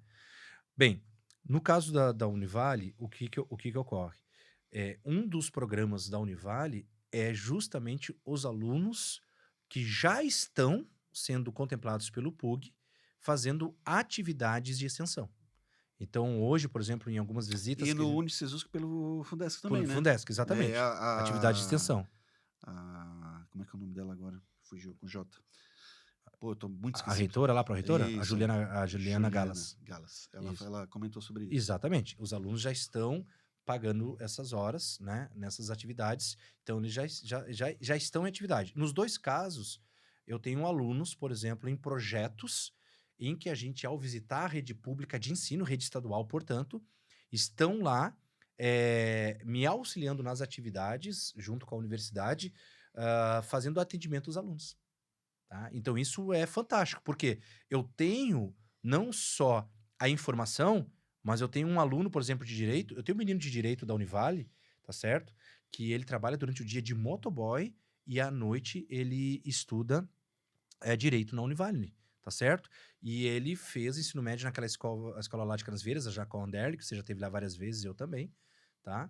Ele foi estudante de ensino médio lá, e hoje ele só consegue estudar direito porque ele é um aluno que está dentro de todos os critérios, índice de carência, aquela coisa toda, tá ok? E ele não é autossuficiente, né? A renda dele não é, né? Ou seja, ele não consegue se manter sozinho com a renda que hipossuficiente. Né? Isso, ele é hipossuficiente. Mas aí ele vai e aí junto ali aos momentos de atendimento dos alunos, ele conta justamente a trajetória dele, traz o depoimento, conta justamente, né, os caminhos que ele teve que enfrentar, enfim, tudo, né? Então, por exemplo, esse é um belíssimo exemplo de devolver à sociedade, através das horas que ele fica com a gente, né, nas oficinas com os alunos, onde ele, então, presta um serviço que tem realmente uma entrega. Né? Então, assim, e assim vão ter vários. Agora, você vai olhar para mim e vai dizer, tá, mas tu coloca a mão no fogo por todas as instituições? É óbvio que não. Né? Eu não conheço todas, e também não estou dizendo que as que eu não conheço não fazem isso. Apenas estou dizendo que se alguém tentar facilitar ou fazer um mau uso das horas devidas, da contrapartida dos estudantes, de novo, não é merecedor de receber o recurso. Nem o aluno, nem a família e nem aquela instituição. Porque agora é o momento de pegar esses estudantes, especialmente se tiverem em níveis avançados de graduação, e oferecer um serviço social, um serviço comunitário, um serviço ambiental, enfim, tem tanta coisa que a gente precisa na sociedade que tem serviço para todo mundo. Agora, o governo do estado, via Secretaria Estadual de Educação e o TCE vão ter que fiscalizar se as instituições vão, primeiro, oferecer qualidade e quantidade suficiente de projetos para os estudantes pagarem, né, essas horas, tá? E aí isso tem que acontecer de maneira legítima, de maneira transparente. Porque daí o programa se torna completo e se torna realmente louvável. Quando tudo o que foi prometido e tudo que está inserido realmente está sendo cumprido, tá certo? E o que eu quero, basicamente, a minha fala aqui, Rony, é para que as famílias possam ter clareza, só isso. Entende? Eu não quero que uma família esteja perturbada com isso, ou como está acontecendo. Hoje o número de famílias que não vão tentar é muito grande, por quê? Medo, receio, pela confusão de informações, pela desinformação gerada em muitos veículos, muita coisa que foi anunciada, certo? Muitos descuidados que houve em alguns exemplos, tá certo? Por exemplo, a pessoa que tem. É que eu volto a falar disso, porque para mim é muito característico. A pessoa que tem determinado carro, ou se tem É que eu acho que a família que determinado está insegura com relação ao programa, ela tem que se informar com as fontes corretas. Não, é o serviço que nós estamos Eu prestando, não, mas não sei por que ela ficaria insegura se o serviço continuar sendo ofertado, se há uma adoção de critérios e se existe um órgão do Estado que está fiscalizando. é porque houve muita desinformação no meio desse processo recente. Agora, O medo é reorganizando. de não ter mais o programa, de ser Não, cancelado. ou, por exemplo, quando você caracteriza que quem tem isso não pode ter aquilo, é estranho, quando na verdade os critérios de IC estavam corretos. Não se caracteriza uma pessoa se ela, por exemplo, tem um determinado bem ou não tem nessa questão, porque o índice ali, se estava dentro dos critérios, estava dentro dos critérios. Pode acontecer do seguinte: se aquela universidade escolheu dar só para a galera da medicina, da odonto, da medicina veterinária, que são os cursos mais caros, é óbvio que vai aparecer um monte de gente com renda alta e o aluno do outro curso de renda mais baixa não contemplou, mas talvez a universidade nem ofereceu naquela categoria de curso, entendeu? Então, essas informações, se elas ficarem mais transparentes, se ficarem mais viáveis, elas podem acabar ofertando, digamos, uma segurança nesse sentido. Mas aí eu volto para a questão do calendário. Como que a gente salva o programa agora? É calendário, cara. É estruturar um processo, tá certo? Em que haja a possibilidade das famílias conseguirem tanto fazer o processo seletivo e o processo de validação da bolsa. Se eles fizerem de maneira casada, digamos, dentro do mesmo período, você consegue dar aos interessados a informação dentro de um prazo viável e saudável, entendeu? E aí eu vou tomar uma decisão. Se eu vou, por exemplo, para essa instituição, para aquela instituição, para essa cidade, para aquele campus, se eu espero uma disputa, uma segunda chamada de UFSC, de UDESC, se eu tento um cursinho no ano que vem, se eu volto para essa estratégia, né? Porque daí fica tudo muito embolado em cima do mesmo período, entende? E isso acaba, por exemplo, favorecendo a confusão, né? Mas quando tu tem um sistema mais linear, mais bem estruturado e mais bem explicado, o que que acontece? Opa, eu já consigo tomar uma decisão. Porque se você olhar o calendário de respostas ali, de aplicações, em que momento, por exemplo, a CAF geralmente dá o seu resultado de vestibular de medicina? Antes da UFSC. Bem antes, eles chegam a dar ali, antes do dia 12 de dezembro, geralmente, a CAF já anuncia os seus contemplados ou aprovados em medicina, tá? Quando, então, que esses alunos vão saber se eles são bolsistas ou não? Mas se não tem vestibular para os demais cursos, E detalhe, né? Eles divulgam e a matrícula é um período de, se não me engano, 3 dias, 4 dias, um Não, negócio bem curto e logo em seguida da divulgação, né? é antes do Natal, porque, de novo, todo mundo sabe. Quem tiver brabo comigo agora, tá brabo de maneira hipócrita. Hipócrita, porque todo mundo sabe que eles querem o dinheiro em dezembro para pagar Calma, os seus. Não, mas é porque assim, ó, tem gente que pega assim, ó. Mas a gente não vai mais. Polêmica! Né? Não é polêmica. É que assim, ó, mas o Anderson Gross disse aquilo lá no podcast, o Rony disse aquilo, aquela coisa toda, não sei quem mais, vão cancelar eles, não sei o que. Cara, só um pouquinho. Todo mundo sabe que tem que entrar dinheiro em caixa em dezembro. A questão toda só tem um curso que vai dar a resposta antes do Natal e do Ano Novo, que é o curso de medicina. Todos os demais cursos, e nenhuma universidade vai viver só de medicina. A universidade que, inclusive, está tentando viver só de medicina, tá aqui, ó. A gente sabe quem é, tá? Então, todos os demais cursos que realmente é quem enche a universidade, quem enche as salas, os corredores, os prédios, os campi, e que pulveriza a universidade, não é medicina, são os demais cursos. Os demais cursos vão fazer processo seletivo quando? Porque eles vão basicamente depender do que se eles não fizerem vestibular. E não tem vestibular previsto. O que sobra? História escolar e Enem. História escolar é quando? Tá? Mais próximo do final do ano ou em janeiro. Enem é quando? Somente em janeiro, lá pela metade da quinzena. Certo? Nisso já teve a resposta da UFSC no dia 10 de dezembro, mais ou menos. Geralmente é o período que a UFSC dá a resposta. Ok? Então, daqui a pouco... Mas não vai dar. Hã? O vestibular da UFSC é ali... Dia 6 e 7 de 7, dezembro. ele não vai dar resultado 10 de dezembro. Não, desculpa, perdão. Janeiro. 10 de janeiro, 10 de Isso. janeiro, perdão. 10 de janeiro. Então, a UFSC dá a resposta dia 10 de janeiro e a concorrência via histórico e via Enem vai ser depois de UFSC. Vai ser depois de UDESC, porque a UDESC também dá antes do Natal. Então, daqui a pouco, o que vai acontecer?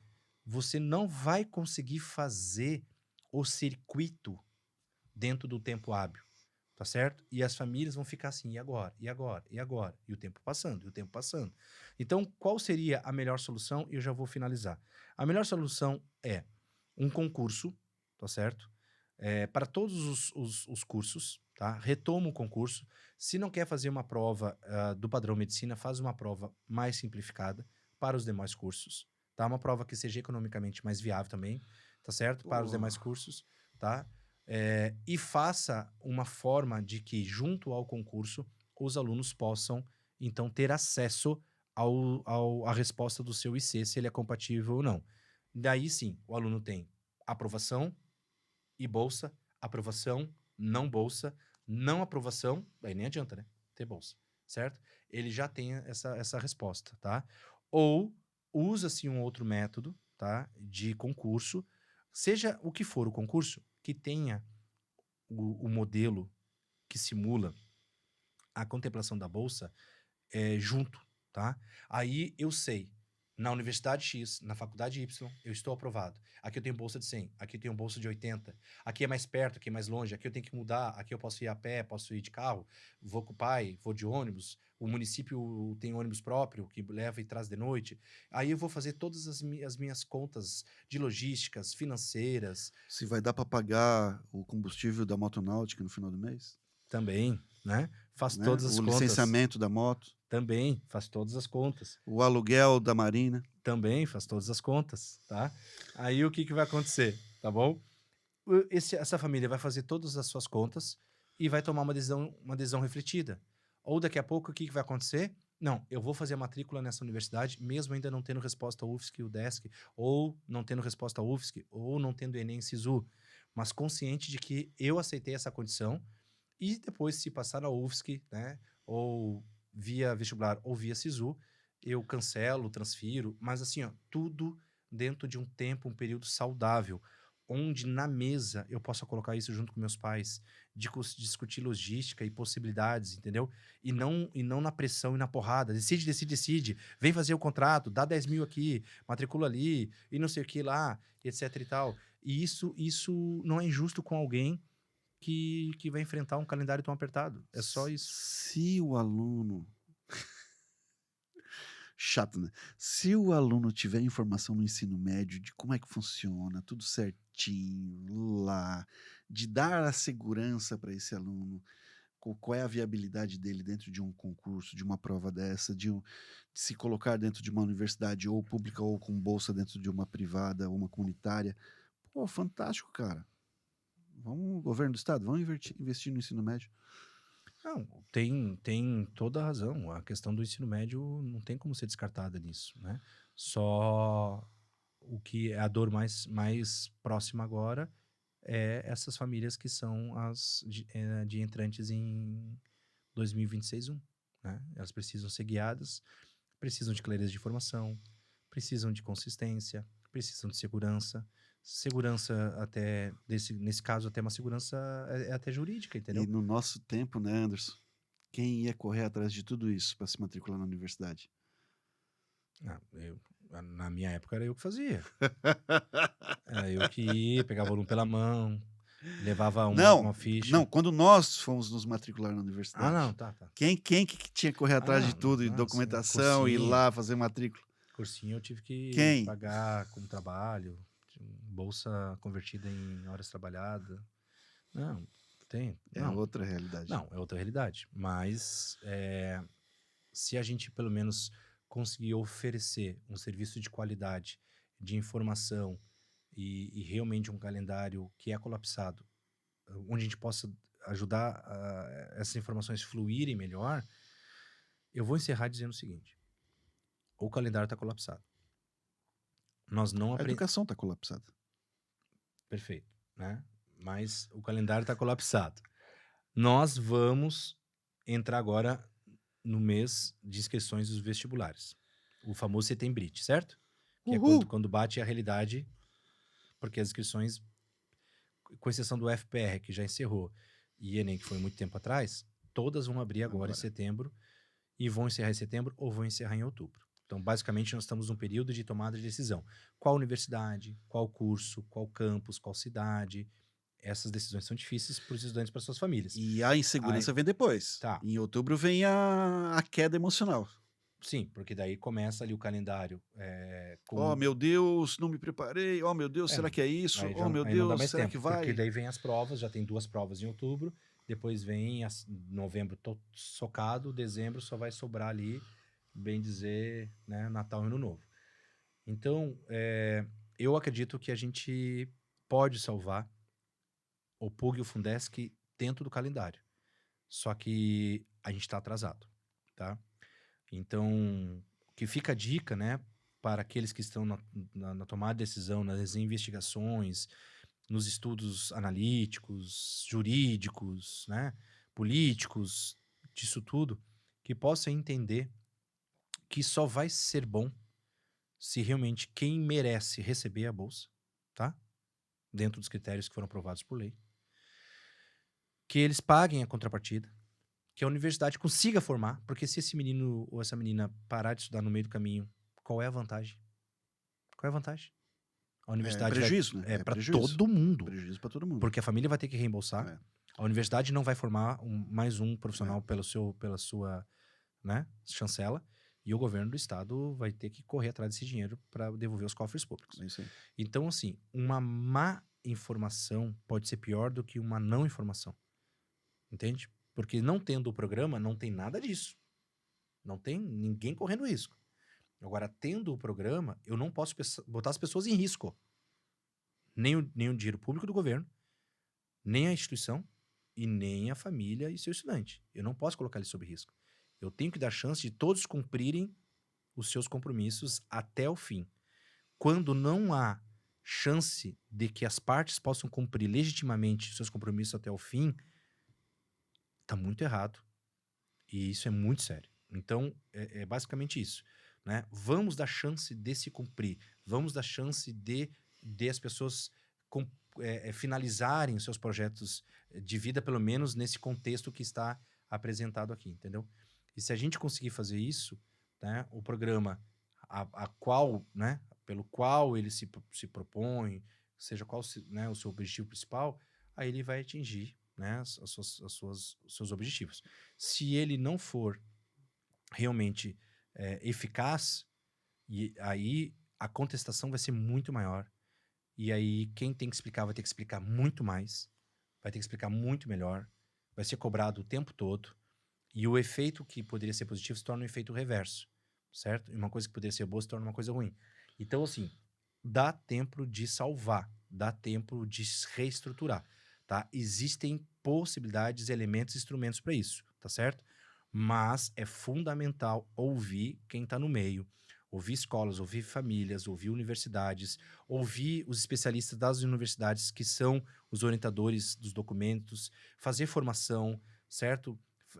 Orientar melhor, dar mais instrumentos, explicar melhor, certo? Fazer fluidez de informação de maneira mais ágil, mais transparente e olhar calendário, estudar calendário, entender como funciona um terceirão em Santa Catarina, entender o calendário que o terceirão vai sofrer, verificar se tem como colocar mais alguma coisa ainda no meio, já aviso que não dá, né? Mas como reestruturar isso a partir de agora. Tá bom? Essa é a minha contribuição, essas são as minhas análises e desejo que, honestamente, que todas as informações vinculadas recentemente, a maioria, tomara que tenha sido só vacilo mesmo dos informadores, né, das informações, e que os esclarecimentos possam ser, sobretudo, na sua imensa maioria, de erros de preenchimento e que pouquíssimos sejam os casos de fraude, se caso eles viessem se confirmar, tomara que seja o mínimo para que a gente não possa, né, ter, né, vamos dizer assim, uma frustração. Anderson, pelo amor de Deus, não mais que um minuto, explique o 2 da Unesc. Ah, sim. Rapidamente, por favor. Pois bem, vamos lá. Um dos maiores critérios para a definição da nota conceito, a nota ENAD, é a quantidade de mestres e doutores que aquela instituição possui dentro do seu quadro de professores. E junto a isso é se os professores eles atuam no curso em regime integral, dedicação exclusiva, ou se eles têm a sua a atividade, Que né? é um dos critérios, inclusive, para compor o ranking da Folha. Exatamente. Então, se os professores eles não têm dedicação exclusiva ao curso e eles compartilham, por exemplo, as suas funções semanais com outras atividades profissionais, esse é um critério pesadíssimo e ele pode derrubar a nota, como foi o caso da Unesc. Nessa questão do preenchimento, segundo fontes que eu apurei com muito cuidado, tá? Fontes internas, tá? Que eu apurei com muito cuidado, esse foi um erro bem básico mesmo, bem amador, de quem tinha que fazer a sinalização desse preenchimento, A tá? pessoa tá lá ainda? Não sei, não vou entrar nesse detalhe, mas esse foi um erro básico de preenchimento. Então, neste caso, Eu não sei porque todos- eu pensei nos 18 mil contratos agora. É. Vai lá, vai. e aí foi um erro de preenchimento. E sim, o curso ele é bem conceituado em todos os critérios. Então não faria sentido. Não tinha sentido, realmente. Não tinha sentido o curso da Unesc, em tantos critérios fundamentais, ter notas relativamente altas, né, ou altas, e naquele critério derrubar tanto. Não era compatível, porque professores com dedicação exclusiva fariam aquelas outras notas subir, tá? Então, foi realmente um erro de preenchimento, e aí eles conseguiram uma ação na justiça para poder refazer essa parte, tá? Para poder, digamos, né, aí, enfim, né, alcançar a nota que lhe é merecida de acordo com as fontes que me deram, então, a resposta técnica, tá? Aguardaremos os próximos capítulos. Provavelmente deve ficar na 4 na medicina da Unesc, se for, então, recalculada não. Não quero chutar. Para você que esteve conosco até agora, ouvindo sobre o programa Universidade Gratuita, e também um pouco do Fundesc, um pouco do ProUni, um pouco do FIES, e um pouco do que nós pensamos a respeito desses programas atuando no governo de Santa Catarina e nas universidades comunitárias, principalmente, este foi o Escola em Voz, o seu podcast de educação. Se você nos acompanha no YouTube, não esqueça de assinar o nosso canal, ativar as notificações, deixar o seu like e também fazer a sua sugestão, a sua crítica, para que nós possamos sempre trazer conteúdos de relevância educacional. Se você quiser nos acompanhar durante o seu treino ou na academia, Spotify, Amazon ou Apple Podcasts. Ficamos por aqui. Na semana que vem temos mais um programa especial para você. Um grande abraço e até lá. Este episódio do Escola em Voz contou com o apoio das seguintes empresas e marcas: Joy Brinquedos. Diversão é assunto sério. Via Jovem, a principal parceira das escolas particulares. Elos Educação e Turismo. Jornada das Profissões 2025, a maior feira itinerante do sul do Brasil. Travelmate Intercâmbio é para a vida toda. Anderson Gross, o consultor número 1 das escolas particulares.